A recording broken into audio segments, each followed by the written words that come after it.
I want to thank you so much for attending this innovative event today. It's wonderful to get off from the traditional video call apps.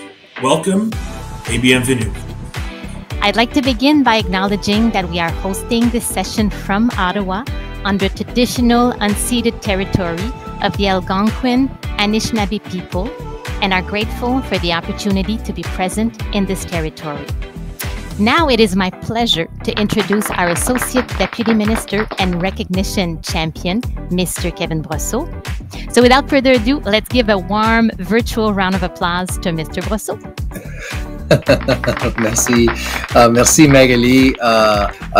Je suis si ravi de vous accueillir pour la première édition du Prix d'Excellence Networking. It really does give us, as Magali said, it gives us a chance to meet and to chat in a different context with colleagues, meet new people that we haven't met before and learn from. This is a really, really impressive day, and I'm impressed and so thrilled to be with you. We have an innovative space where we can connect, learn, collaborate virtually like never before. When I first joined the department, I worked on like the MPA file in comms, so that's kind of where I got cool.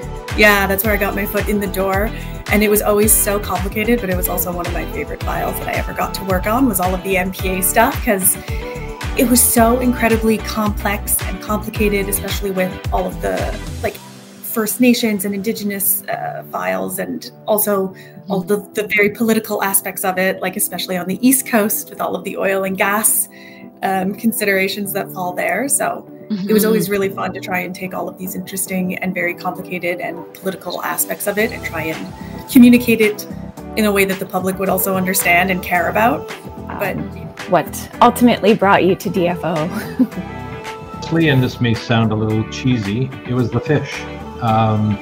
Salmon are very important on the West Coast, and but for me, what's always been the most important is that I'm doing something that Canadians really care about, and that I can kind of get up in the morning and know that I'm going to be able to do something today that's going to have an impact on Canadians. So I'm not right. We have Amy. We've got others on this in our circle.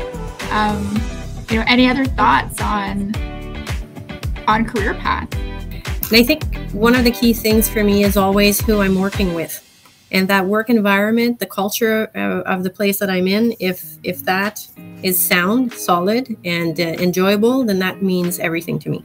Well, that was, collègue, that was super cool. I got to meet people that I otherwise haven't met and heard those kind of inspiring stories of you as award recipients. I encourage you to follow up with the contacts you've made, including me, if you wish. Nurture those connections and continue the discussions that have begun here.